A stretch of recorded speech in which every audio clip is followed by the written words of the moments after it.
नमस्कार, मैं हूं विजयश्री और स्वागत है आपका सियासत नगरी में। बिहार विधानसभा चुनाव जैसे जैसे नजदीक आ रहे हैं वैसे वैसे सियासी तापमान चढ़ता जा रहा है। इस बार मुकाबला 3 ध्रुवों में बटा हुआ है।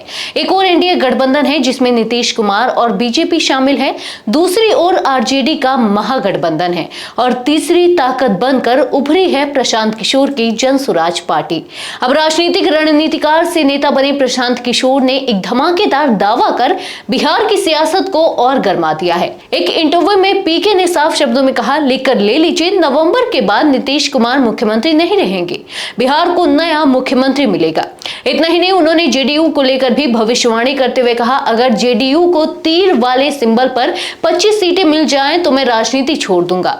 प्रशांत किशोर ने दावा किया कि राज्य में 60% से अधिक लोग बदलाव चाहते हैं और जनसुराज पार्टी 243 सीटों पर चुनाव लड़ेगी। प्रशांत किशोर के इस दावे की गंभीरता इसलिए बढ़ जाती है क्योंकि उन्होंने पश्चिम बंगाल विधानसभा चुनाव के समय भी ऐसा ही दावा किया था।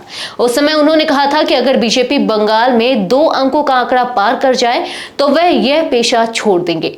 परिणाम सामने आए, टीएमसी ने भारी बहुमत हासिल किया और बीजेपी 77 सीटों पर ही सिमट गई। अब प्रशांत किशोर ने बिहार में अपना पूरा दांव खेला है। अगर उनके दावे के मुताबिक जेडीयू 25 से कम सीटों पर सिमटती है और नीतीश सत्ता से बाहर होते हैं तो पीके की साख और जनसुराज की पकड़ और मजबूत होगी।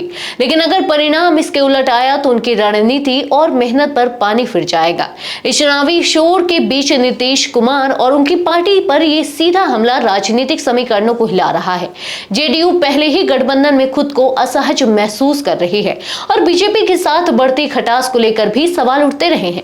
अब देखना यह होगा कि पीके की भविष्यवाणी इस बार भी सटीक बैठती है या नहीं। लेकिन इतना तय है कि प्रशांत किशोर ने जो सियासी तीर छोड़ा है उसने बिहार की राजनीति को गर्म कर दिया है। सवाल यह है कि जनता किसी नया मुख्यमंत्री बनाना चाहती है और क्या नीतीश की कुर्सी वाकई डगमगाने वाली है? जवाब नवंबर में मिलेगा, लेकिन मुकाबला दिलचस्प हो चुका है। आज के लिए बस इतना ही। अगर आपके इलाके में कोई राजनीतिक लापरवाही, भ्रष्टाचार या जनहित से जुड़ी समस्या है तो अब चुप मत रहिए, अपनी शिकायत हमें भेजिए। सियासत नगरी आपकी आवाज को मंच देगा और जवाबदेही तय करेगा, क्योंकि अब हर सवाल होगा सीधा सत्ता से।